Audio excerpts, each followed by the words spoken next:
And this is what's crazy, is that Jesus, instead of using power over people, he holds power back to serve them instead.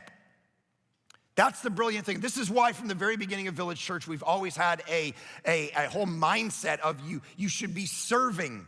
Let me tell you something. The healthiest people at our church, as we evaluate discipleship and we say, when we lay out a discipleship map and say, what does a disciple look like? That we want to see someone who looks most like Jesus. What does a disciple look like? And we go through the character. One of the top things is that they actually serve in ministry, whether it's Sundays or community group leaders or running things that we do to reach more people or disciple people. It's people who aren't just coming on a weekend and then that's it with their life. It's people who actually have said, here's how I'm gifted, here's how I'm wired, and I'm actually gonna serve people.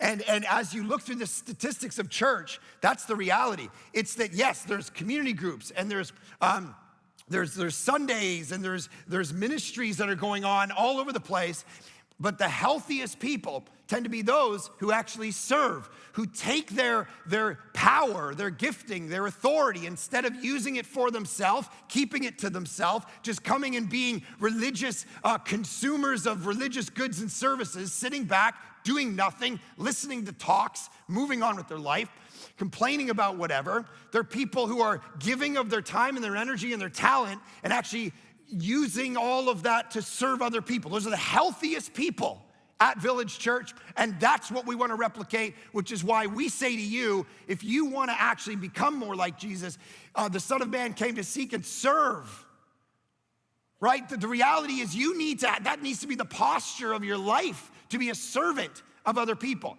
And so if you've been around Village Church and you're actually a follower of Jesus, and you've been around here longer than a few months, and you haven't said, this is where I'm gifted, this is where I'm wired, this is where I need to sign up, this is where I need to serve, then you're not actually being the definition of a first century follower of Jesus. You're not actually being part of the church. You're just coming and watching. You're in a church, but you're not the church. And so one of the challenges is to use your authority, your wiring, your gifting, your money, your talent, your time to actually serve other people rather than using it for yourself. That is the posture of a cruciform life.